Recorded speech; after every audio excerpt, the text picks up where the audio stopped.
Good morning and welcome to the City of Phoenix Public Safety and Justice Subcommittee. I would like to call the meeting to order at 9:32. Do we do a roll call? Chairman O'Brien, you can. It's not necessary, but you can if you'd like. Or I can just let the record reflect that all members are present except for Vice Mayor Garcia. That works. Perfect. Thank you, Mr. Barton. Before we begin the meeting, I'm going to introduce Assistant City Attorney David Benton, who is going to give us some instructions regarding public comments this morning, as well as pending litigation. Good morning, Chief Counsel with the Law Department, David Benton, Chair and members of the subcommittee. During citizen comment, members of the public may address the subcommittee for up to 3 minutes on issues of interest or concern to them. The Arizona open meeting law permits subcommittee members to listen to the comments, but prohibits the subcommittee members from responding, discussing, or acting on the matters presented by the citizens. City Code requires that speakers must present their comments in a respectful and courteous manner. Profane language, threats, or personal attacks on members of the public, council members, or staff are not allowed. A person who violates these rules will lose their opportunity to continue to speak.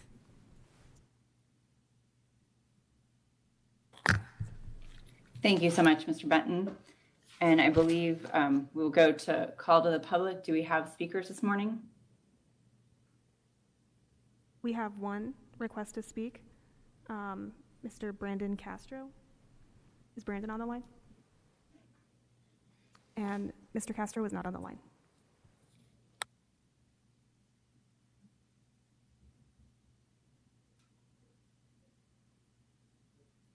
Madam Chair, that concludes public comment. Brandon Castro is not on the line, so you're free to move to the next agenda item. Thank you so much, Mr. Barton. I had muted myself and forgot that, so I apologize. So we'll move to minutes, approval of minutes of the meeting for the March 10th, 2021 meeting. Do I have a motion to approve? Move to approve. Second. Thank you. Thank you. All those in favor, please say aye. Aye. Aye. Any opposed? Hearing none, the motion passes unanimously. And then we have consent agenda items 2 and 3. Do you have a motion to approve? Move to approve. Second. All those in favor, please say aye. Aye. Any opposed? Hearing none, the motion passes unanimously. And then we will move to item 4, which is for information and discussion, which is navigating traumatic incidents. And for that, we'll go to Mr. Barton. Madam Chair, members of the subcommittee, thank you for this opportunity this morning. With me today at the table is Human Services Director Marshall Franklin, and she will walk you through the process in which we've been engaging with the police department and Human Services to help those that have been impacted through violence navigate the process. And with that, I'll turn it over to Marshall Franklin. Marshall. Thank you, Assistant City Manager Barton. Good morning, Chairwoman O'Brien and subcommittee members. As Mr. Barton stated, I am here to provide an update on the city's efforts in assisting our community members with navigating traumatic incidents. 5 civilian positions have been reallocated from the police department to the Human Services Department. These were positions that have been vacant for a while, as well as there will be no impact to the police department's service delivery. Reallocating these positions to the Human Services Department is designed to enhance support for community members directly impacted by police department-related traumatic incident. These 5 positions will be called the Family Advocacy Team. A traumatic incident is defined as an officer-involved shooting resulting in the death or serious injury of a community member, use of force resulting in death or serious bodily injury requiring hospitalization, in custody death of those arrested or detained, and any other police encounter at the direction of our police chief. These definitions were developed in 2019 when the police department implemented its community response protocols regarding traumatic incidents. This new family advocacy team will be based at the Family Services Center, and as with our current victim advocate teams, our family advocacy team will be comprised of individuals with backgrounds in trauma-informed care, which is focused on ensuring that the services and supports offered do not inadvertently re-traumatize the individual. And this team will be responsible for providing confidential support and referral services for families, witnesses, and other persons directly impacted by traumatic incidents. Support services include assisting with obtaining mental health services, navigating the investigative process, including obtaining public records, and facilitating communication between families and our police department, the Maricopa County Attorney's Office, the Maricopa County Medical Examiner's Office, and other government agencies. And finally, it is our goal that within the next 6 months, that this family advocacy team will add support for the next of kin and family members of vehicular deaths and homicides.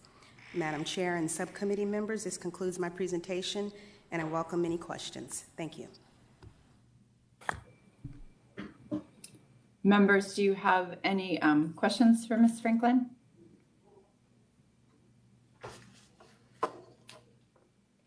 Sorry.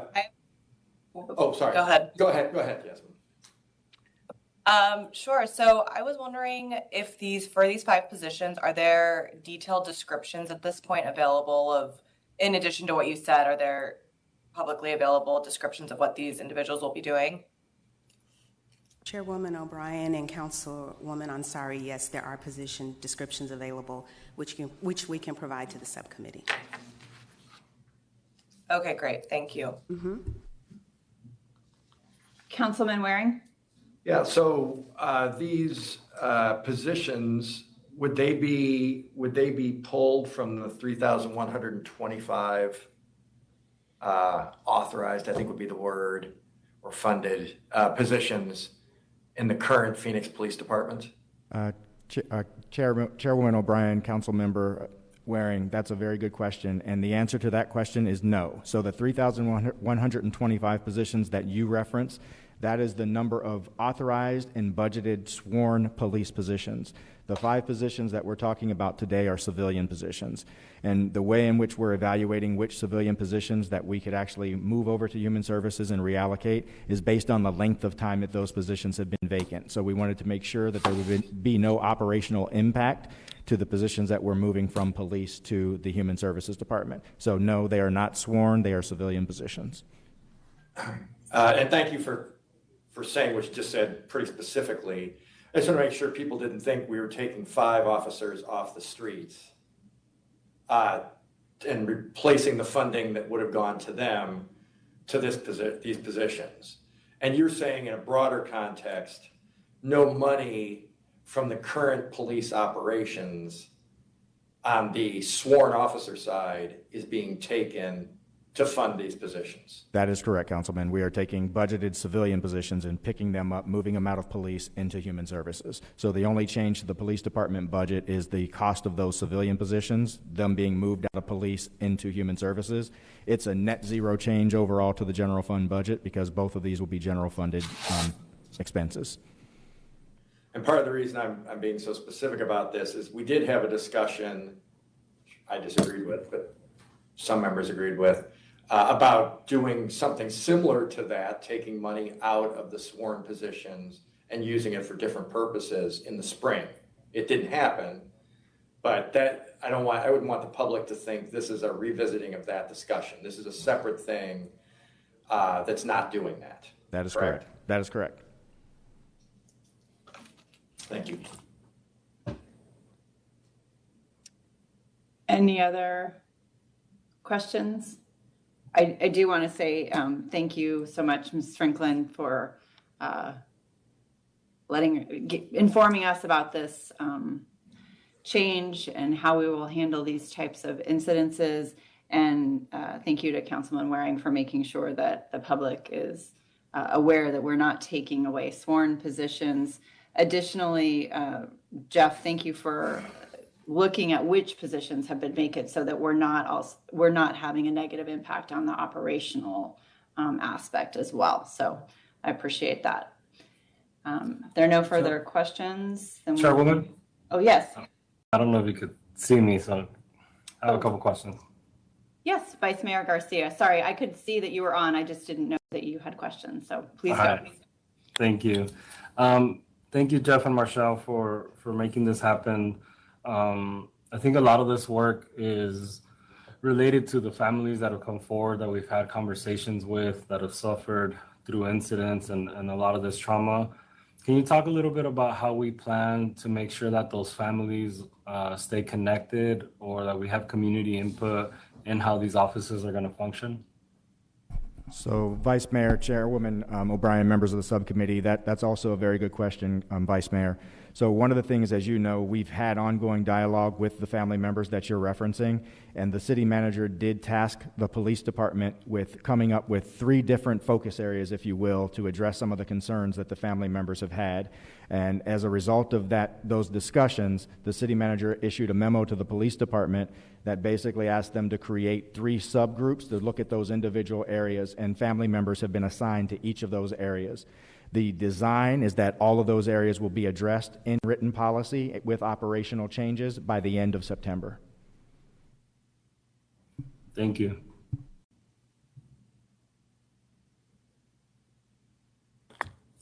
Thank you, Vice Mayor Garcia.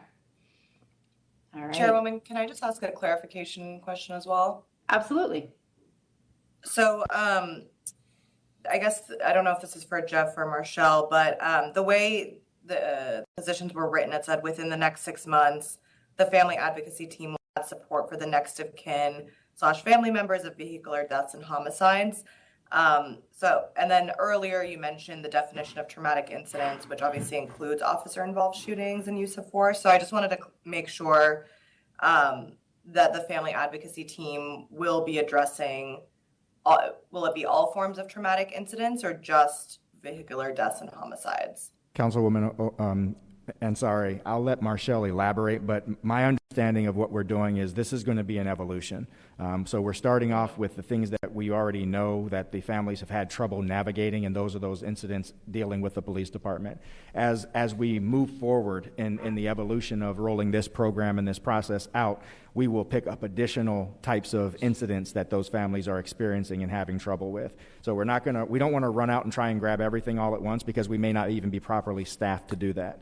So based on the incidents that we have today, that we know about, the footprint that we've had over the last couple of years, we're trying to start small, and then what could end up happening, depending upon the need, as Marshall and her team evaluated over the next couple of months, and as we roll additional types of calls into that mix, it could be possible that you would see a supplemental request for additional positions in the upcoming budget process if we need additional positions to roll out further types of incidents. Does that answer your question? Okay, I think so. So if I understand correctly, so back to Vice Mayor Garcia's point, your response about the end of September, those policies coming into play, we may see a little bit more of an evolution depending on what comes out of that policy discussion to further evolve this family advocacy team. Is that correct? That's correct. And also based on the number of incidents that we see. If the caseload is too high, then we would have to address that with additional resources at some point in the future. Okay, I see. That helps. Thank you. Wonderful. Thank you so much for the presentation and the information. We will move on to item 5, Phoenix Police Department recruitment, hiring, and retention. Mr. Barton. Thank you, Chairwoman, members of the subcommittee. Coming to the table, I've got Assistant Police Chief Sean Patrick Connolly, as he's affectionately known by, and Executive Chief Mike Kurtenbach. They'll walk you through the history of our police hiring efforts as well as our retention efforts and everything that they've been going through. And this will be kind of an ongoing dialogue. We also intend that this report will become a standing monthly report in the subcommittee packet. that will be for information only, unless you want a presentation moving forward. And with that, I'll turn it over to Chief Connolly and Chief Kurtenbach.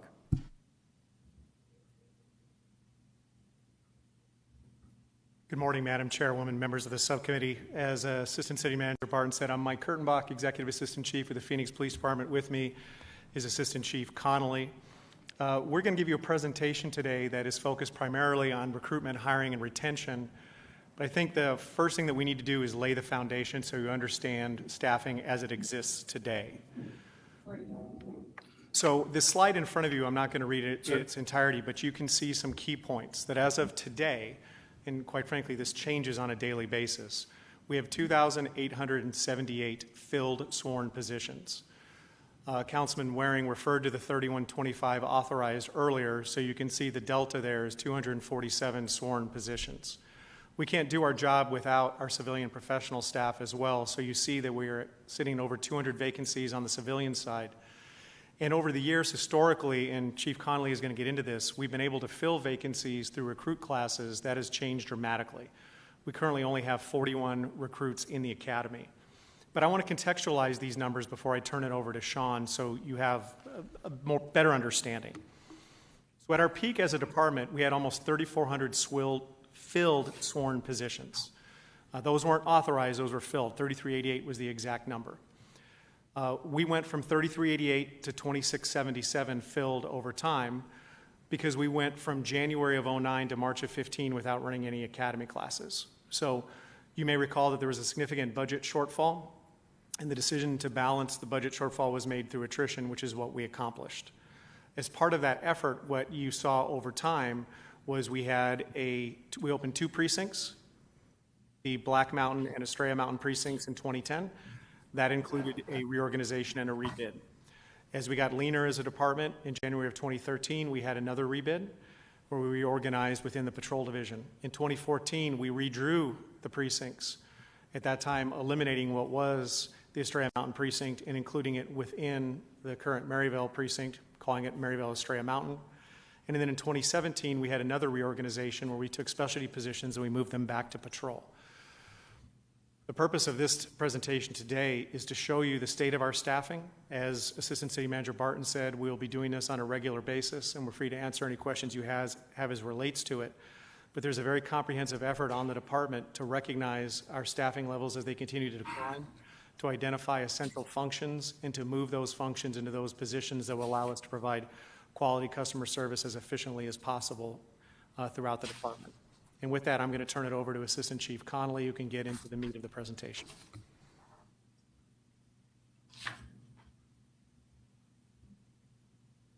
Madam Chair, members of the subcommittee, good morning. Let me transition you into a different 3 sections that have an impact and influence on what Chief Kurtenbach just spoke of, and I'll discuss hiring trends first. Within our department, what we have is the Employment Services Bureau. We're a department made up of bureau and precincts. The Employment Services Bureau is responsible for recruitment and hiring. We believe it's important that these 2 entities, recruitment and hiring, have symmetry to create efficiencies within the processes that both of those units work on. So let me walk you through a timeline that hopefully paints a little bit of a picture of the challenges and where we've come. So in the fiscal year 18 and 19, we were on pace for what we were trying to accomplish. You heard reference earlier to that 3125 number. In that year, we hired 315 total officers. 301 of those were recruits, 14 of those were laterals, and that was a net change, an increase in our organization in the sworn side of 81 officers. That was getting us to a place where we wanted to be and was allowing us to do the things that we needed to do with staffing. Then what happened, for a whole litany of reasons, a lot of them out of our control, related to a global pandemic, tremendous societal and financial impacts around the country. In the fiscal year 1920, we started to see an ebb in that hiring of 315. It went down to 257 total officers. That accounted for 244 recruits and 13 laterals. Although this was still on the positive side, a net change of only 3, it was alarming to us, and we started to make adjustments to the best of our abilities. Then in fiscal year 2021, we felt the full brunt of what was going on related to the challenges in hiring. In this fiscal year, what you see is 95 total officers, 90 recruits, and 5 laterals. For us, that net change was a loss of 128 positions, which has a tremendous ripple effect into a whole bunch of things that we do. For this year, the fiscal year 21-22, for July and August, what you see is 9 total hires, 9 recruits and 0 laterals. I will tell you that for the whole year to date, we're at 48 recruits. So let me get into the process. There isn't a week that goes by where Chief Williams or members of our organization get questions about the process with which we hire. We think it's a very intelligent series of filters. We take great pride in these processes. They're really important. And it's a progression of steps that each applicant advances through after passing the step before it. The first one is in partnership with Human Resources. We have an application. This can be done in person or this can be done online. The second part is our police recruit written exam. We're really proud of this. Chief Williams, prior to the pandemic, embarked on us traveling around the country, harvesting best practice and sharing some of our best practice with other agencies. And what came to light was the need to improve our written exam. So in partnership with IPMA out of Washington, D.C., we modernized the entire written process. It does have research supporting the impact and reverse of adverse impact. We think that's important. So the other beautiful thing about the written exam is that you can take it anywhere in the world online. And so there's a small fee. We've had discussions about maybe waiving that fee as we move forward, but that's the written exam. The third step in this process is our physical agility assessment, or our POPAT, what we call. And that's a series of basic physical assessments. There is physicality required in the performance of the job. It involves some simple running, some simple lifting of items, and jumping a wall. The fourth process is our background and interview and investigation. This is where a packet has been submitted by the applicant that has family history, personal history, that involves prior crime, driving history, all prior employment. What's interesting about this process is it has different layers of time. If you're in town, you don't have a lot of prior history, we can move through that pretty efficiently. If you have a massive work history and it's all over the country, that takes some time following up. The other thing that's really important in this background interview, if you are a lateral, we will check and find out if you are on Brady in our state or anywhere around the country, and we will not hire you if you are on Brady. We will also request all the internal affair documentation from any department you come from if you're outside the state. The fifth step is the polygraph examination. That is not a pass-fail. It is an assessment of the polygrapher. There are checks and balances within the chain of command within that polygraph examination. We have eliminated the polygraph for civilian hiring, in addition to changing the civilian hiring background packet to make it more specific to the civilian mindsets. The sixth step is something we're really proud of also. This is our community interview. We've brought back an oral board process that has community members that sit on this oral board, and they're allowed to ask a series of questions. The other thing we did is we had the community design these questions. They had input into them, and we thought that was really important. And they are able to give a thumbs up or thumbs down to the chain of command within the Employment Services Bureau. We've run about 65 people through it, and we think it's working really well. The final is a medical exam, and then the eighth is a psychological exams. There's 4 exams. They're incredibly detailed. They cover a broad spectrum of psychological concerns that we would want to make sure we are aware of. We filter for emotional intelligence to the best of our ability. We want the applicants to be self-aware, self-regulating, empathetic, and have a strong psychological background. And then finally, the drug screen, and that's done obviously through a process, through a medical provider.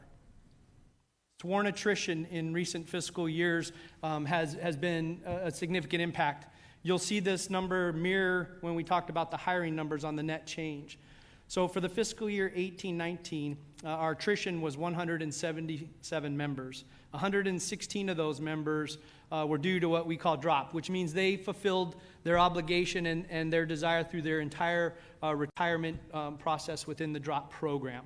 That was about a 66% rate of staying with us through the drop process. When you go into the next year, that's the fiscal year 1920, you start to see some changes. We had 196 members leave our organization, with 94 of them as a result of them completing their entire drop process. That now has dropped down to 48% with a net change of 3 that you saw in the other slide. And here's where you start to see some of the significant impact from an attrition perspective. We're up to 200 people leaving, with 97 of those only completing their full retirement program. So that tells us that they're leaving early. And so that number between the top slide in 18-19 of 66% and 49 is roughly a 20% hit. And again, there's that net change of 128 members. For the sworn attrition for fiscal year 21-22, we're at 29 currently, with 19 of those completing the drop program. But based on our strategic mapping and what's in line, we believe there's going to be significant impact related to members leaving through the attrition process. Demographics. This is also a really important part of who we are as a police department, as a city, and as a community. So this first pie chart gives you a window and a snapshot into who we currently are. There's a lot of work to be done, I believe, with this pie chart. When you look at the bottom, 85% of our members are male, with 14% of our members being female. 70% of our members are white, 5% are African American, 20% are Hispanic, and then you get into those smaller slices. We have 3% Asian, and 1% Native American, and 1% other. I'm going to show you another pie chart. This one we're proud of, but there's still more work to be done. If you look down at the male-female ratio, we've increased that a little bit. It's still not where we want to be, and we obviously want to increase that. And this is recruits year to date. So this is who we are bringing into the department, with the mindset that as we continue to do this pie chart on your left should change over time. So year to date, we're at 45% Hispanic, 10% African American, 39% white, 2% Asian, 2% Pacific Islander, and then those smaller slivers of Native American at 1% and 1% other. This is the trend that we want to continue to improve upon, and we want to continue to get better at as it relates to the overall sworn demographics. Department recruiting efforts. So I don't have to speak in this room or to this committee about the significant impact of the global pandemic and our ability to get out and connect and humanize who we are and what we do. So it's been challenging. We have adapted, and we've gone virtual with a lot of our programming. We have our webpage at joinphoenixpd.com. In that genre, what you're seeing is over the last 11 months, 91,000 roughly new users and 131,000 page views. We think it's really important to wrap metrics. You can put a billboard up on the I-17, but what did that billboard do for you? So the Employment Services Bureau has done a good job working with some Google metrics to make sure that we're identifying how to best be efficient with that. Events and advertisements. Over the last 4 months, we still were able to find some ways, taking in the pandemic and the protocols related to the pandemic, to have 131 in-person events. We expanded our virtual events. We had 77 of those. 75 digital advertisements. We do advertise on Facebook. We have 9 paid advertisements running with them. And our metrics tell us that we touched, or we engaged about 1.864 million people through this process. If you look up to the right, you'll see that we also do some things internally. History tells us that we are our best recruiters. The word of mouth and the spreading of what we do at a high level within our own department is impactful. And so we honor those that bring new members to us with 20 hours of leave time. We call it PA time. That's time off. We also, I mentioned the events and the advertisements, the social media platforms, radio and television, We also believe that having at least 60 hours of college is healthy. Research will tell us that those officers that have participated in that amount of college or more are more likely to de-escalate, more likely to promote, more likely to be better critical thinkers. And so we do have vibrant relationships with the universities and community colleges in the Valley. But again, that has been diminished by the global pandemic. Another part of this, and we're grateful for members of council and city management leadership and Chief Williams' leadership on this one, the hiring incentives and employee referrals. And I'll talk a little bit about in the metrics what we've seen already on this. So as of August 19th of this year, we have a hiring bonus for police recruits of $7,500. That number was important to us because we wanted to make sure we were competitive and exceeded what is intense competition around the Valley and around the country related to these incentives, and we do exactly that. We exceed what's going on in the Valley. The other important part of this is we wanted to be intelligent in how we create waypoints of distribution for this money. So we broke it down into places that we thought were important. The initial hire is $2,500. Completion of the academy is another $2,500. That's a significant advancement through the process of becoming a Phoenix police officer. And then the third one was finishing probation. So those are the three distribution points for the $7,500. We also believe in laterals when done correctly and cautiously. So we created a hiring bonus for laterals of $7,500. Again, this is competitive with what's going on nationally. It's $3,750 when you get sworn in. It's a more efficient process of getting a lateral to the street, and $3,750 for completion of the probationary period. We also, again, to the comment I made earlier about being our best owned recruiters within the department and within the city, have an employee referral bonus of $2,500. This allows for a $1,250 payment on the hire date and another $1,250 upon completion of the probationary year by the employee that was referred. So the other piece in this really important puzzle related to staffing, hiring, recruiting is retention. And this, at times, we just left a big powwow with everybody, having discussions about how we continue to be in a place of continual improvement to do this better. Chief Williams and Chief Kurtenbach have dedicated a sergeant who is boots on the ground in the precincts, in the building, really having meaningful conversations with those employees that are wavering or thinking about leaving. We do exit interviews, and we glean information from those exit interviews that we think are important, and then try to make sure we adjust when we're hearing things. I think more important than the exit interview is a stay interview. And so within the new revamped PMG process, which we think is a retention tool, that performance guide every year should add value to the employee and the leader in the relationship. Within that is a career development discussion. And what that does is that just slows everything down for a bit. They have a conversation about what that employee loves about the job, what they want to accomplish about the job, what their time and dedication they can give to things they want to accomplish, whether they want to be mentored, whether they want to be a mentee. And then in support of that, we have on our app a catalog of places for them to then go navigate. I want to learn how to be an assaults detective. I want to go get my bachelor's degree. I want to go a career explore here. And then through that leader-follower relationship, they will be directed. That was told to us by our members as an important part of retention. Career expansion opportunities, we allow 2 weeks for our employees to explore and navigate other department jobs. We have to continue to be great at that. That allows the employee the belief and ability to move around the organization. We did do a retention survey. We were proud of the amount of responses. I think it was close to 800 people responded to the retention survey. I'm willing to share that information with you offline. It's got a lot of detail to it. And then we've established a mentoring program. There have been times, I think, Chief Kurtenbach and I have been lifted off the deck, per se, by a mentor, and helped us navigate what had troubled waters during this career at times and recalibrate us. We think that's an important part of retention. With that, I'm concluded if you have any questions.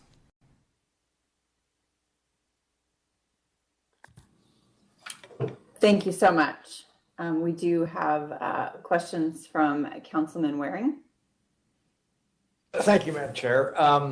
I guess the first thing I would ask is, because I don't think I saw it reflected in this chart, when I was at the state, teacher retention was an issue. I seem to recall, and Ann, you would know a lot more about this and more currently than I, so this is about 10 years or more dated information.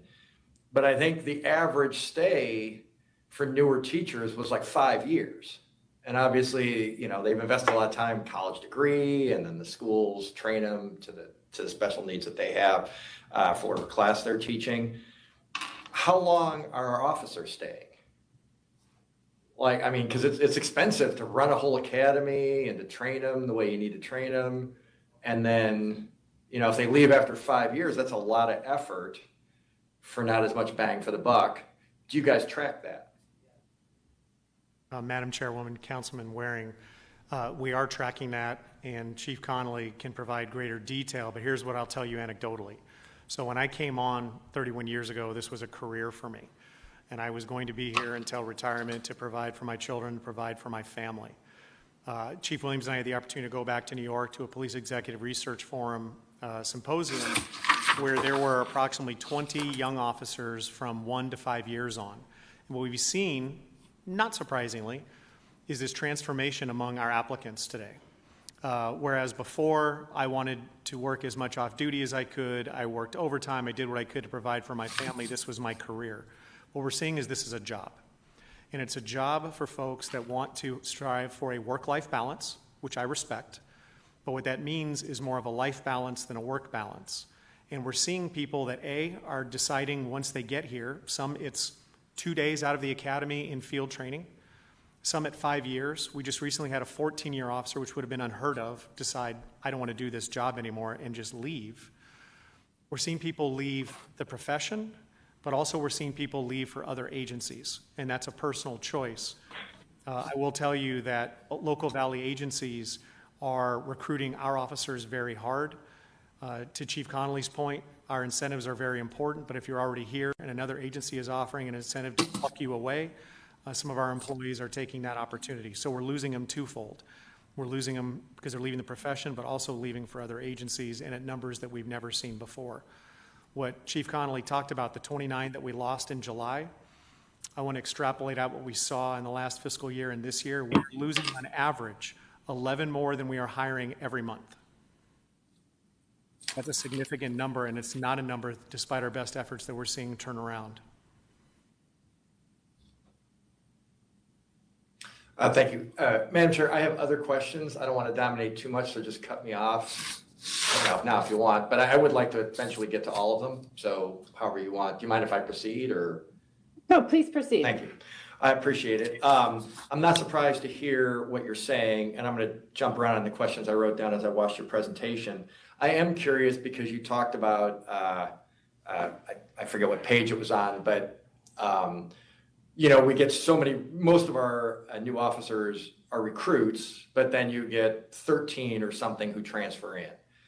What I'm curious about is, are we losing more who are transferring out than we're getting transferring in?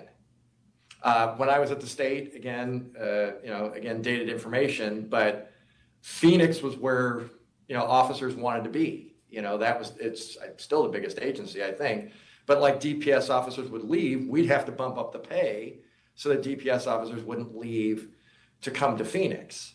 How does that shake out today? Are we losing officers more than we're gaining new ones, or do you guys know? Or because that would be an interesting dynamic to track if you're not tracking it. Yes, Madam Chair and Councilman Waring, we are losing 11 more officers per month than we are bringing in. And as I said, we are losing officers to other agencies, and we're losing officers outside of DROP. DROP is pretty significant for most officers. That's an opportunity for them, for those that aren't aware, to work 5 additional years once their retirement date is set. And there's financial incentive for them staying. That financial incentive, pay, that isn't moving the needle anymore. Whether it be that they no longer want to police, or they don't want to police here, which is unique. And to your point, Councilman Waring, in the past, it was easy for Phoenix to recruit because we were the biggest agency. We were the agency that offered the most opportunity. Everybody starts off in patrol, but if you want to be a homicide detective, there's a pathway to do that. If you wanted to be a special assignments unit operator, there's a pathway to do that, a canine handler. whatever you wanted to do. That isn't attractive to people anymore. What is attractive are these other more tangible things versus intangibles. And some other agencies to the west of us and to the east of us are offering incentives such as take-home vehicles for all of their officers, flexible schedules for their officers. I can't offer a flexible schedule because when somebody picks up the phone and they call 911, I need to ensure that I have proper staffing there to address that issue. I need to ensure that we have detectives that can follow up on the crime that occurs, and if there is a need to effect an arrest, that I have folks that can go out and do that. So there are challenges that we are trying to address, as Assistant Chief Connolly said, through our retention supervisor position and by engaging our officers through the stay interview process. If we wait to talk to people until they made the decision to leave, we've waited too long. That's why we're getting out there and we're engaging our folks early to find out what are those things that we can affect. But pay, us being the biggest agency, that isn't attractive to most of our candidates anymore and not to our officers who are here. Madam Chair, I'm sorry, Mike, I don't think my question was probably as clear as it should have been. So on page 3, let's just take the first one, fiscal year 18-19 hiring. You had 301 recruits. Those are people who have not been police officers before, who just went to the academy. But then you had 14 laterals. And my interpretation of laterals is they're people who were officers in Glendale or Chandler, or I guess out of state or something. And they decided, I don't want to be in Chandler or wherever anymore. I want to come to Phoenix. I'm correct about that, right? I want to be a Phoenix police officer, which is what you said was pretty common in decades gone by. That is correct. So I guess my question, if I boil it down, was how many people left Phoenix to go to Chandler, Glendale, somewhere else? Like if we picked up 14, that's great. There are 14 individuals in that fiscal year who really wanted to be Phoenix police officers. That's good. But if we lost 50 to other agencies, that's not so good. So I was wondering about the net among that smaller group of people, that specific group of people. Does that make sense? I didn't make that clear before, and I apologize. Madam Chair, Councilman Warren, yes, it makes complete sense. I don't have that particular number on the tip of my tongue, but Okay. I'll get it for you, definitely. But I will tell you that number is significant, and as we get down into 2021 and 2022, as we are projecting, we anticipate it to be a greater number of people leaving than our ability to bring in laterals. But I will definitely work on getting you that exact number of the ratio that you're speaking of. I appreciate it, and I apologize for the confusion. In terms of recruitment, it's been a few years now. I mean, probably the majority of the council wasn't even here. I thought that the figure was 400,000. I remember the chief's presentation. I think we put in 400,000 for recruitment efforts. And I think it was specifically directed at out-of-state recruitment. Am I misremembering? And if you guys don't remember, there was a lot of votes, and I know a big budget, but does that sound familiar, and how did that work? Because this isn't a new issue. This was something we were worried about years gone by and tried to address. Madam Chair, Councilman Waring, I don't remember the exact number, but yes, the council did provide a significant amount of funding for us to really provide broad recruitment. As Assistant Chief Connolly said, and on the one slide, there was a lot of hands-on recruitment, going to military bases, going to colleges, going to HBCUs, going around the nation. And what we saw, interestingly, and not surprisingly for those that are younger than me, is that in-person recruitment isn't nearly as effective anymore, which is why Assistant Chief Connolly and his team are tracking metrics. You know, before, put up a billboard on I-10 or I-17. But now it's really about finding ways to utilize Zoom and other social media technology, whether it be Instagram, Snapchat, you name it, to connect with people where they are on their telecommunication devices. And that's why having the ability to take the initial test from anywhere in the world is so attractive to us. When I took the test, it was at the convention center. That's what you had to do. You did in person, and that's the way it was. So we're trying to evolve. But because the council was very forward-thinking in providing us that money, we've been able to spread that money out and use it in very innovative ways and to get creative, and certainly to get as creative as we can during the pandemic and other challenges to reach as many potential applicants as possible.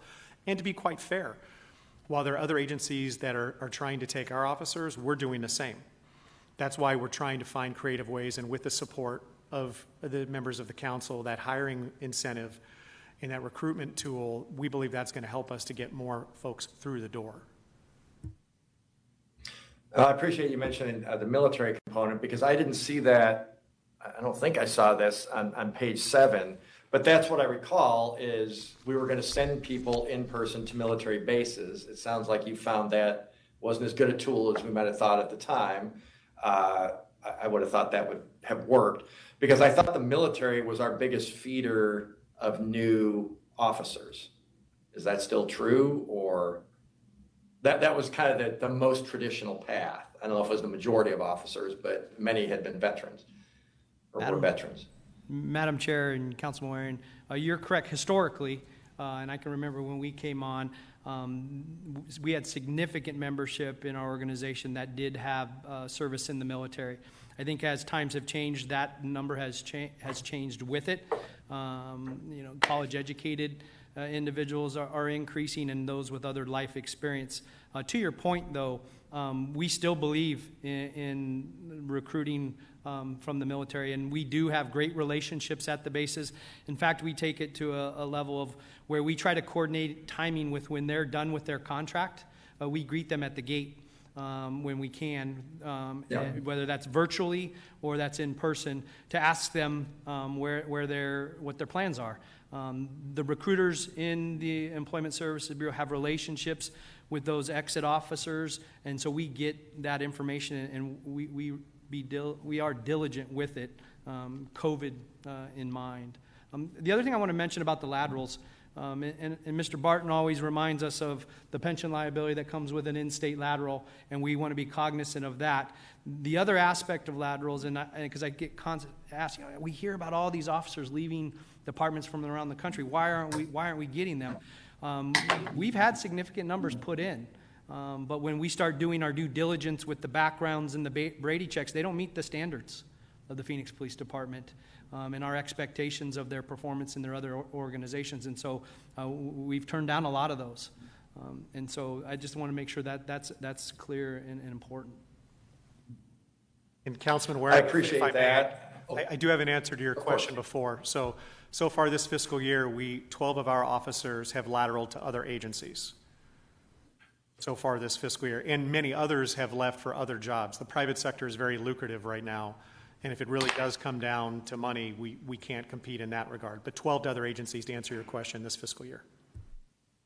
Yeah, and this is a mission-driven business as opposed to I'm going to make a lot of money doing it, I'm sure. I should state what I think is obvious. The Phoenix Police Department is not the only employer in the world that's having trouble, or certainly in the United States, that's having trouble finding people. I mean, that's talk to any of your friends who have a business or anything. Everybody's struggling to find, competent people. And obviously, as you just suggested, the standards for the Phoenix Police Department have to be high. You just don't want to give just anybody a badge and a gun. So for people watching at home, because I do hear this a lot, people ask, why are the number of officers dropping? Why is it below where it was in 2009?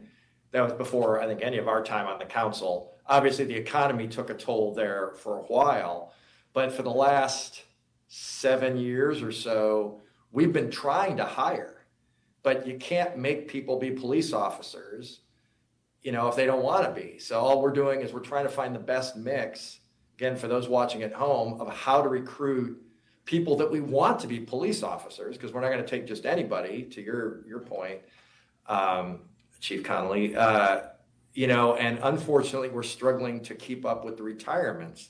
I think at one time, half the department was retirement eligible, and isn't it still about 26%? So the situation could get worse, and frankly, if you ask me the biggest issue this city faces, that's it, because that's going to have a ripple effect on response times and everything else. So am I right about how many officers can retire, and that this situation could get worse before it gets better, given what you're telling us right now? Madam Chair, Councilman Waring, you're absolutely correct. 30% of our department is retirement eligible right now. 30. And we know that over the next 5 years, 447 will leave through drop. So they must leave. They could leave earlier than that, but those are very alarming numbers. So that 30% is 810 sworn officers. Sheriff Penzone, I saw a presentation by him several years ago. He was pretty early in his tenure. He was talking about, trying to run classes of 50 and he'd get 4 people to show up. I know he runs ads on the ball games. I think he still does. Obviously with the COVID, there were less ball games to listen to. So, but I think this year, I think I've heard them again. Have we tried to figure out what other agencies are doing that's been successful? If what we tried a few years ago, which what I remembered was the 400,000 and the military component, if that didn't work, are you studying other organizations? Because we got to get a grip on this before the 447 are all gone. Madam Chair, Councilman Warren, absolutely. We're firm believers in replicating success and copying it when we see it working. I think you see that in some of the digital advertising and stuff that we've done locally, in addition to the incentives. And so when we start looking at best practice from recruiting and retention hiring, we have collaboratives with other agencies. In fact, we just brought in Indianapolis and had a discussion and did some compare and contrast related to retention programs. So we have to be in that posture, Councilman, of constantly trying to look and see and adjust and be agile with what's happening and things that we're seeing popping off. So, and that's our commitment. One thing I do get asked, Madam Chair, Chiefs, about Phoenix is the test too tough, or kind of what are the disqualifiers since we're so desperate to hire? One specific one, I have my own thoughts, but with the changes in laws pertaining to marijuana, how is that screened? Because I got asked that specifically, and I'm just curious, for the public watching at home, I already got the answer, but I'm just curious, how does that factor in? Because obviously there's been a big societal change just in the last 10, 15 years or so on that particular issue, and how much of a disqualifier is something like that, in the distant past? Madam Chair and Councilman Waring, thank you. That's an insightful question, and I agree with you. Marijuana is legal in many forms, and it is going to have an impact on the pool of applicants. ASPOST is our governing body as it relates to setting those guidelines. They were at 3 years. They have recently dropped that to 2 years. But I think it's going to continue to be a challenge when you're talking about something that's legal in the community and our 18 to 25-year-olds using that, and we have the 2-year ASPOST mandate. So I think as we continue to evolve and adapt, ASPOST and the rest of us are going to need to evolve with what's going on in society related to the marijuana law, absolutely. So it has had impact. I think all of us have stories of family or friends and or applicants that have put in that due to the 2-year window have not been allowed to become members of the Phoenix Police Department through that process. So that's a possibility coming, but it's not a City of Phoenix decision, solely a Phoenix City decision, correct? Madam Chair and Councilman Waring, you're correct. That's ASPOST, the state governing body. Well, I appreciate your indulgence. I'm sorry to the other members that I took up so much time. I will shut up now, but I appreciate the Chiefs answering the questions, and I appreciate the time. Thank you. Thank you, Councilman Waring, and we'll go next to Councilwoman Ansari. Thank you. So I also have a couple of questions. The first one being, you mentioned during the presentation the data-driven benefits of hiring individuals with at least some form of college education when it comes to their performance or situations with potentially racial biases. I'm wondering, why is it that why don't we prioritize this method of recruitment over, let's say, Facebook ads or some of the online methods where I'm not sure, maybe we are, but given our demographic problem, are we targeting women more so on social media? Are we targeting people of color? And if not, it just seems that this focus on community colleges, universities seems like a better approach, especially given the problems that we've seen within the department and more broadly what the public is looking for. Yeah, so if you could just talk a bit more about why all of the recruitment strategies seem equal when clearly we have benefits with certain methods over the others. Thank you. Madam Chair and Councilwoman Ansari, wonderful question. And we don't want it to come across as we're leaning heavily into one aspect of the recruiting process. Just to your point, we do value the same things you just uttered. And I think as we look at the complexity of coming out of the pandemic, I can give you some stories related to how we are co-locating very intentfully with community groups that have woman focus, community groups that have, for example, let me just give a story. I don't know if anybody knows Stephen Baines. He's a dear friend of ours for many years. He runs a non-for-profit that we have a police commander that's intimately involved and dedicates a tremendous amount of personal time. And pre-pandemic, they had anywhere from 50 to 80 youth at the South Mountain High School engaging in leadership conversations and physical fitness. Great stuff going on. We made it a priority to try and recruit from that group. And it's taken a long time, but we just had our first applicant come out of Stefan's group. Incredibly proud of that. But that intentfulness, that deliberate leadership emphasis into that is something I think we can always continue to improve upon. We were recently Saturday partnering with Sean Pearson down at the Well and Black Family in Zion. Mr. Barton was down there, Chief Williams was down there, and we're starting a conversation in the South Mountain community about shared values and getting through some of the things that have been challenges. And in that same vein, we're having conversations about recruitment and hiring into the city. And then not just the city, not just the police department.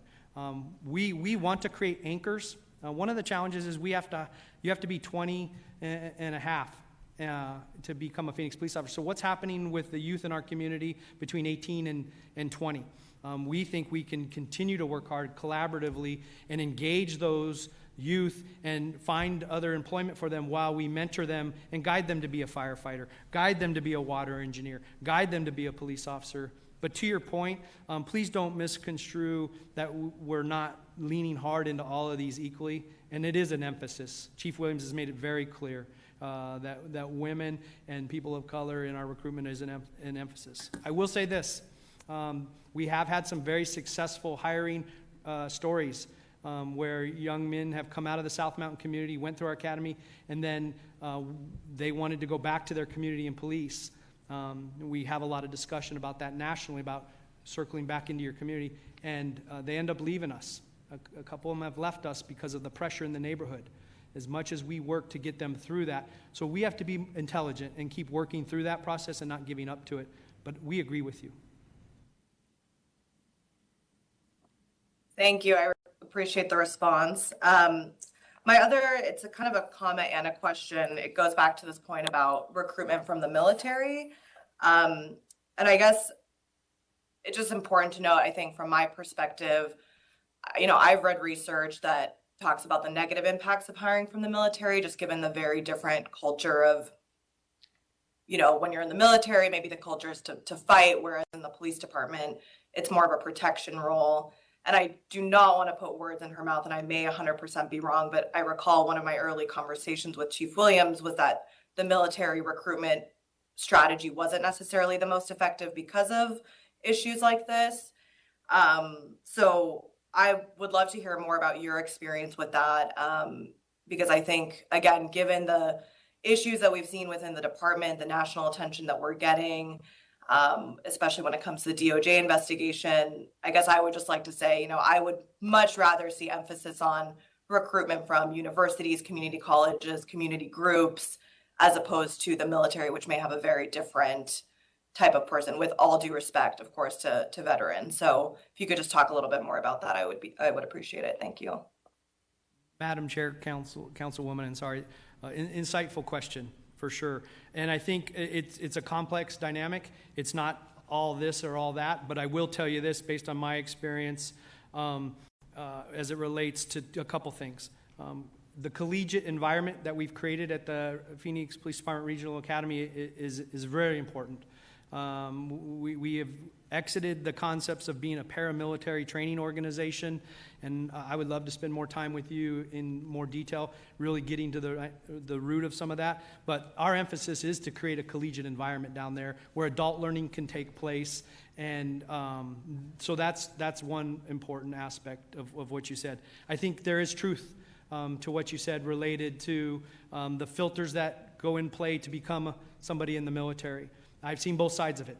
I've seen incredibly intelligent, emotionally intelligent veterans that you and I would look at and go, that's the Phoenix police officer that we want serving our communities. In that same vein, I've been on calls with veterans that hear a backfire and they're diving under a car because they just did a time and a tenure in Afghanistan. And so we do have to be very intelligent in the filters that I showed you, whether it's the psychological, finding that balance and not overcompensating either way.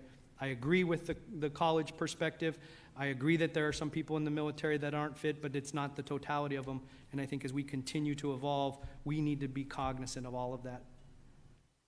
I hope I answered your question. You did, thank you. Thank you, Councilwoman Ansari. Vice Mayor Garcia? Thank you, Chairwoman. I guess similar to where Councilwoman Ansari was going, I'm concerned that we, because of the numbers, because of where folks are retiring, that we don't take the time we need to hire folks. Something we've seen with a lot of the critical incidents and the OIS this year is that it's been officers that have been on the force for 6 months, a year, a couple of years. And so I'm worried about the quality of folks being brought in. So I have two questions. One, with what we're going through, with the DOJ investigation, with the culture that we've seen and the behavior that we've seen for this police department, I've also heard officers leaving because they didn't want to work in the police department that acted in this way. And I also have conversations with folks that don't want to come work in a police department that's acting this way. And so how do we look at the parallels of how we're trying to make this police department better and how that impacts recruitment? So that's the first question.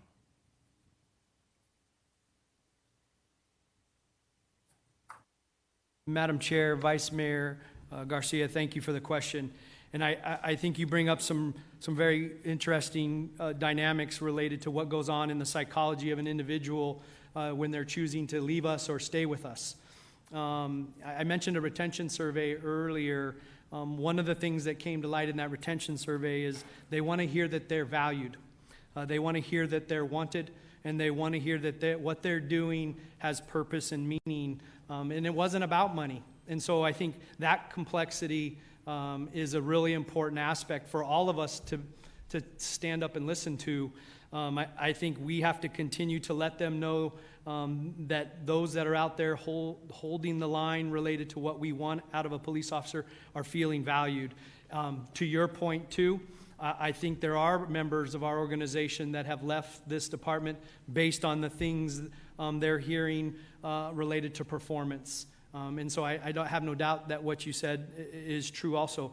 I think as we try to be forward-focused and solution-oriented in this, it's about letting employees, no matter what department in the city you work for, feel that you're valued. And everybody wants that when they come to work.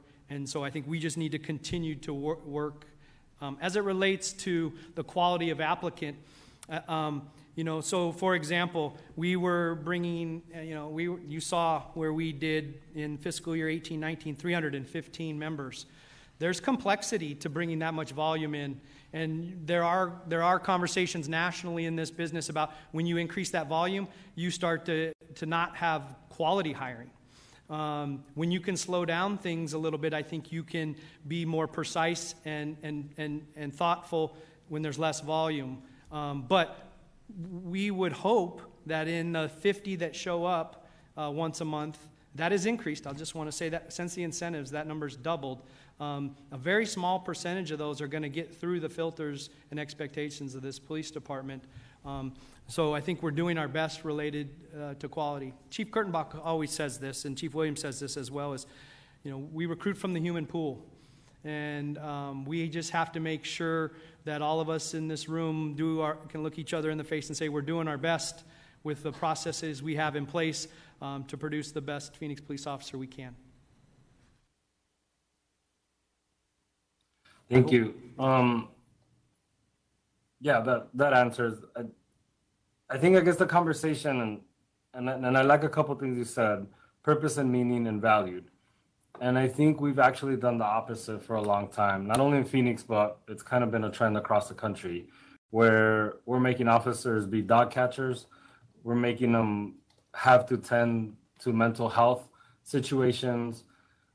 We've gone in a direction where we've defunded support services, after school programs, done a lot of things that have hurt the community, and then expected officers with only the tools of a gun, a taser, and handcuffs to go and fix all these societal ills.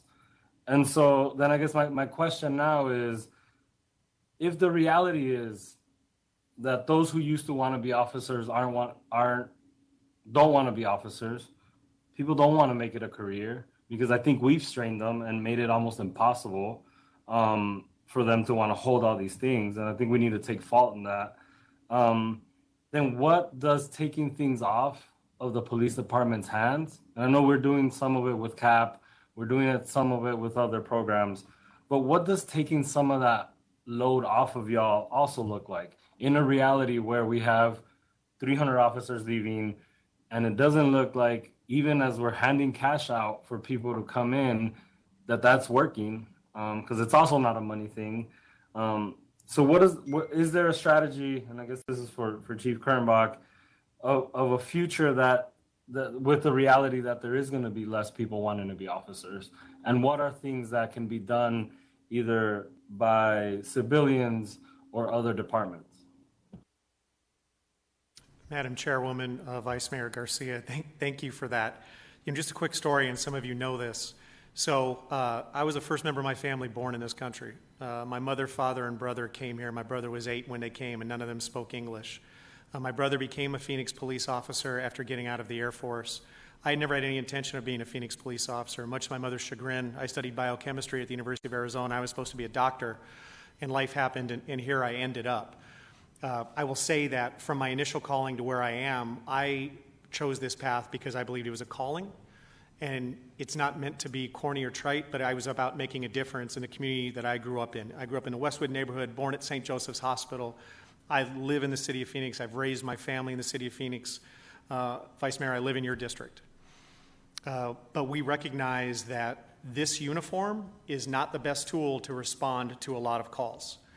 What you said was a very salient point, that over time, law enforcement has become the most visible form of government. So as such, it's like, well, let's just give that to the police officer. Let's have the police officer respond to a call, whatever that may be.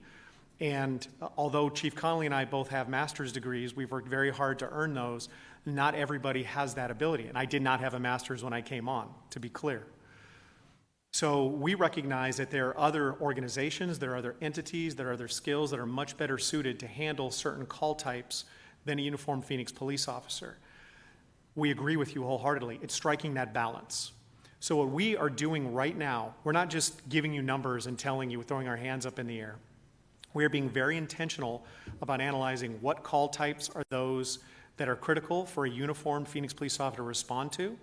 And we've identified 20 different call types that we are evaluating that maybe would not be best for us to respond to, in doing that in a couple ways. Maybe we're not the best, but also recognizing if we continue to struggle recruiting, then we have to be very deliberate about what calls we go on because we have limited resources. But, and you know this, somebody then has to fill that void. There has to be an entity that can come in that can take those calls from us.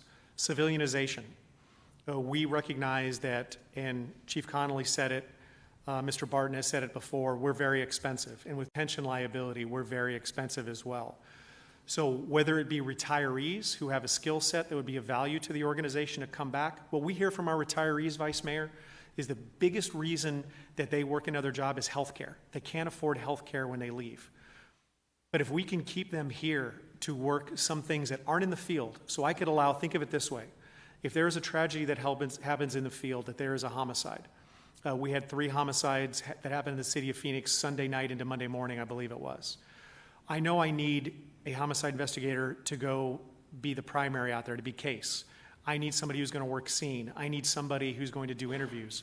but there are other things that can happen back in the office, for lack of a better term, that you don't need a blue suit to do. So we are looking at that. We are looking at holistically, with Mr. Barton's support, at the entire department to see where it would make more sense. Now, on the front end, and this would require support from the council, of course, it's going to add to the budget because in theory you're adding positions. But as we're losing positions through attrition as well, it's repurposing, resizing, ensuring that we have people in the right seats, looking within first. So that's happening. We're looking at call types. We're looking at civilianization. We're looking at where we need to invest our resources to ensure that we provide that quality customer service while also being responsible to the taxpayer dollar. Thank you so much.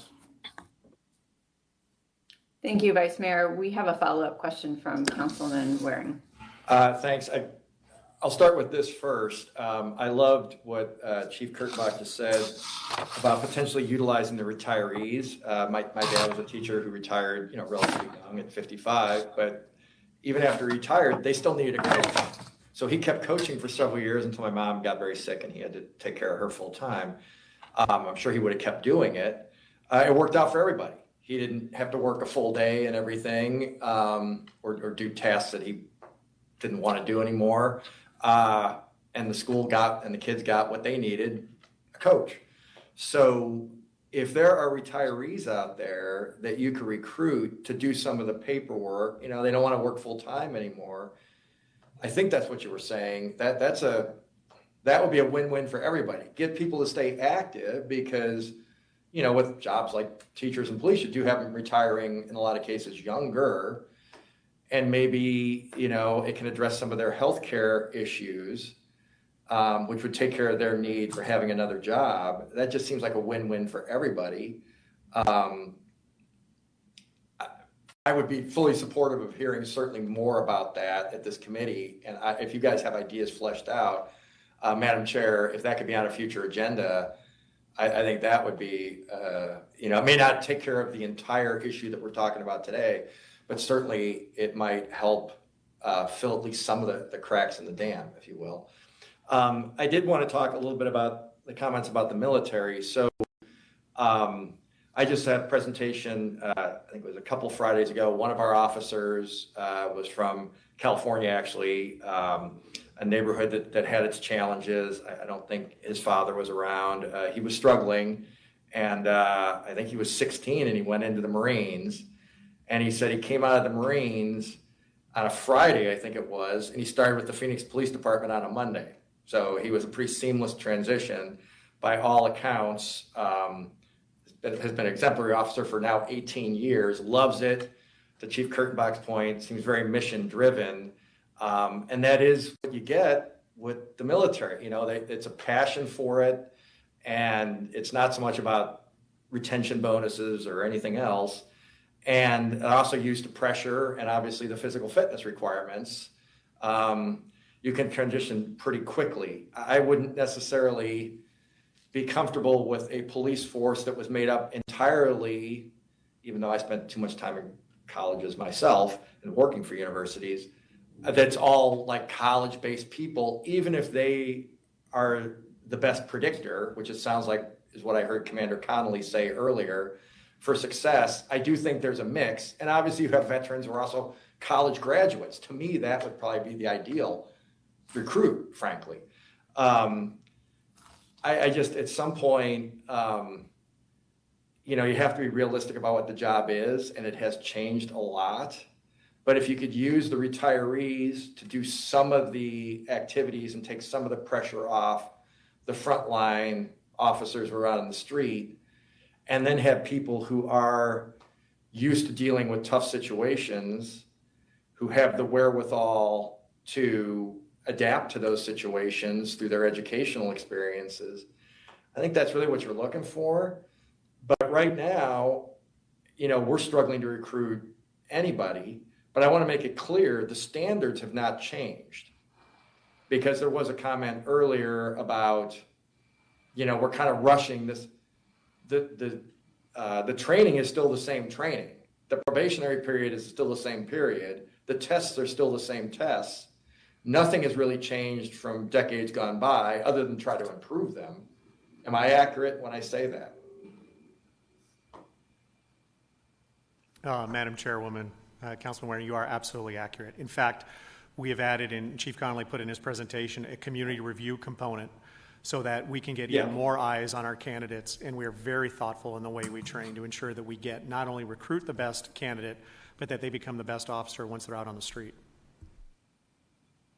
So the issue is not that we're not recruiting the best and brightest. It's just we're not getting as many of the best and brightest to apply as we used to, if I had to sum it up. Is that fair? Because I didn't want people to get confused with some of the comments from earlier. I believe that's a fair statement. And Councilman a few years ago, if I may, just to add a point of clarification here, and you know, Chief Kurtenbach and I, we've been through this for a while. You know, going back to my days as Deputy Budget and Research Director, I designed the balancing plan that he talked about that put us on this attrition-based trajectory to not hire for all these years because there wasn't an appetite at that point in time to lay officers off to balance those funds immediately. And so we looked at a number of different options to get to where we ultimately got to March of 2015 when we started hiring again. But one thing also happened in that same time frame, and that was Prop 1 passed. And we had an edict at that time that we had to hire X number of officers within a 24-month period because of the ballot. One of the things that we did during that time, and again, I think they've learned from that because a lot of these changes that they have in their recruitment philosophy and policies reflect what we learned. And what I mean by that is the care and attention to the quality and control. Back in 2007, when Prop 1 was first passed, we essentially, and there's no other way to say this, we became a puppy mill because we were trying to really get through and get people in seats. And we put a lot of people in seats and in positions that probably should not have been there. And a lot of those individuals cost us a lot of money in lawsuits over those years. So I think we've learned from the lessons that we did in the past. So to speak to your point, Councilwoman Ansari's point, as well as the Vice Mayor's point, the concern has to be and the care has to be given to making sure that we get the right candidate, not just a candidate, but the right candidate to fill our seats. But Jeff, the standards for these the years that we're talking about, which is only like the last 3 years, that's the same as it's been going back, except for the time period that you're talking about, correct? It has for the most part, but again, some of the things that they've done as far as like the community outreach process, as well as some of the other standards that they're looking at, you know, the emphasis on college credits and things like that, college educated, to get a more diverse pool so that you don't get folks that don't have that broader perspective. So they've done a lot of things over the last couple of years with recruiting, specifically looking at broadening the perspective and broadening the field of policing. Yeah, I mean, they've upped the standards, not dropped the standards. Correct. That's what I mean. Correct. I don't think anybody's saying. Correct. Yeah, okay. Well, yeah. Nobody's saying we should be dropping, but there's only, you know, if you want to add to it, that's certainly fine. I think in 2013, was it? This might be a question for Jeff, but the chiefs probably know as well. It used to be you could retire with your 20 years at age 41.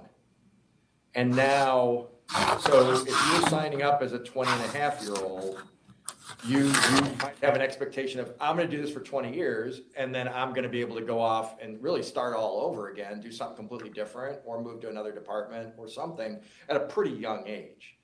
We changed that, and I forget what the youngest age you can retire at is. Has that had any effect on this? In fairness, most 20-year-olds, including myself at age 20, aren't necessarily focused on a 20-year plan.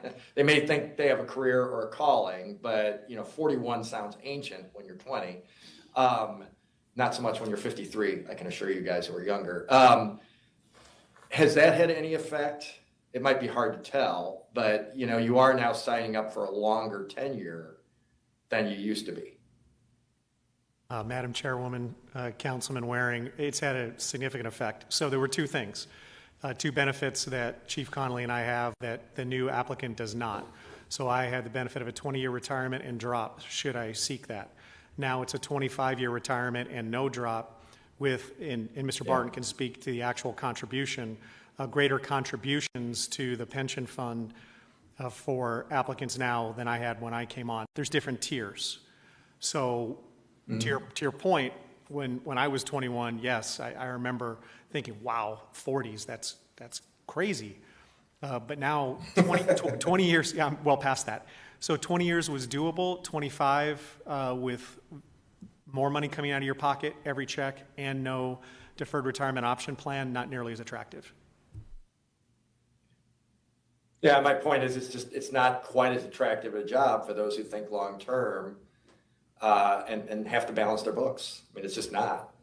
Those were actions that we and voters really had to do something given the state of the system. And it didn't affect the current officers. It affected people going forward. But, you know, that is something that could have affected recruitment that I don't remember we particularly discussed at the time, at least maybe not as much as we possibly should have. But that's it, Madam Chairman. I appreciate those. Thank you for letting me do the follow-ups. Of course, Councilman Waring. Councilwoman Ansari?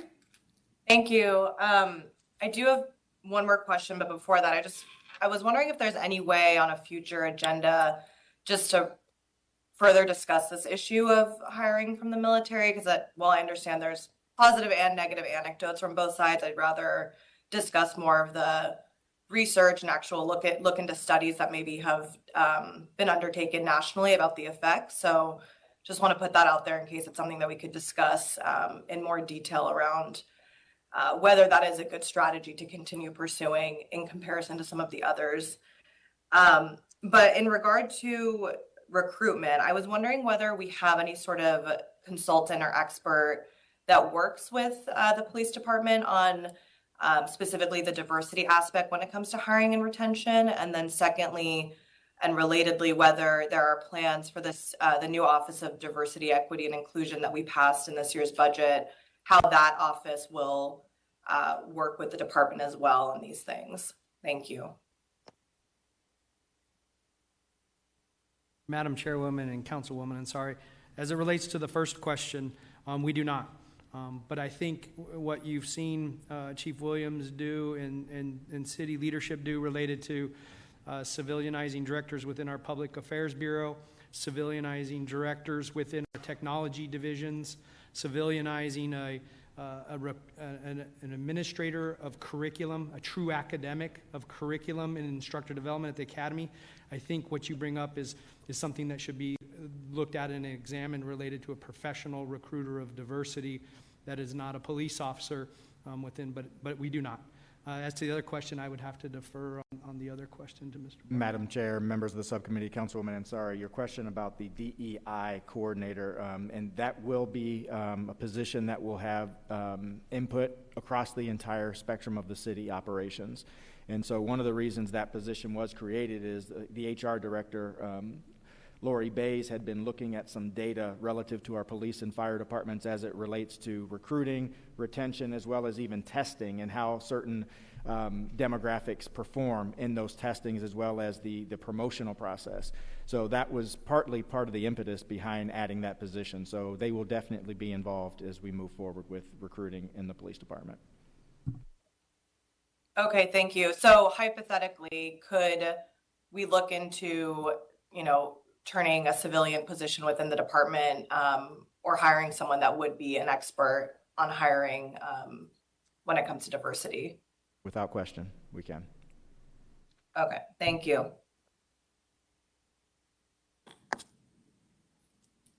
Thank you, Councilwoman Ansari. I do appreciate this presentation, and I'm glad we will be getting this information on a regular basis. And look forward to future presentations on different aspects of our hiring, recruitment, and retention for our police department. Do we have we don't have any public comments, do we, for this item? On this item, Madam Chair, we do not. Okay. We did miss one for item, sorry, Vice Mayor, did you have more questions? I was just going to say, I think there was a public comment for the item before that we missed. Yes, we're going to her right now. Thank you. So we will return to call to public and I apologize for missing her when we were on agenda item number 4. Anna Hernandez, are you on the line? Yes, I'm here. Please proceed. Okay, thank you. Well, thanks for coming back to me. I mean, it would have been great to actually speak at the time that the agenda item came up, but regardless, as far as the advocacy team that was spoken about on item 4, I think that's a great start, as long as it is central to what the families are actually requesting and need, as we're the ones that have this direct impact from the department. So I am I'm one of the family members that was referenced working with the police chief and city management to revamp some of the ordinances and policies. So I just want to stress how important it is to keep our voices centered around this as this role evolves, as that team evolves, because nobody can tell you guys better than us how exactly everything is functioning, and the lack of communication that's given to the families after a critical incident. So obviously, we've brought light a lot of the room for improvement and a lot of the holes that exist in the current procedures on how families are handled after a critical incident. So I just really wanted to speak and stress how important it is to continue to keep families like mine in the forefront when creating these advocacy teams, so that they are beneficial for the goal of what you guys are trying to create. This is much all I have, and thank you. Thank you, Ms. Hernandez, for your comments, for working with the City of Phoenix and the police department and helping us to improve and make how we handle the situations better for our future family members. And I apologize for not getting to you right at item number 4, but thank you for hanging with us on that. Vice Mayor Garcia, did you have something? Not on this, but are we moving on to future agenda items, or do we still have call to the public? I do not believe we have anybody else for call to the public, so we can move on to future agenda items. Vice Mayor? Thank you. Just also wanted to publicly thank Anna for continuing her efforts. I know her brother passed away at the hands of police, and she continues to do this work to make sure that other folks are hopefully don't go through what her family went through, but also if they do go through what they went through, that we are more responsive and take care of folks. One of the concerns I had, I read an article in the paper today, and we've been having this conversation about the sweeps, and one of the DOJ points is how we treat people without shelter and their belongings. Wondering if we can have a future agenda item on how these sweeps are happening, and just an update if we've shifted, if we're taking people's belongings, what time we're doing them, and so on. So just basically an agenda item on how the cleanup sweeps are happening, and just kind of giving us an update on that. We'll talk with Mr. Barton about that. Thank you for your request. Anybody else with agenda requests? Okay. Hearing none. Anything else, Mr. Barton, for the good of the order? Madam Chair, that concludes all the items that we have scheduled for presentation. Excellent. Then we're adjourned. Thank you. Thank you.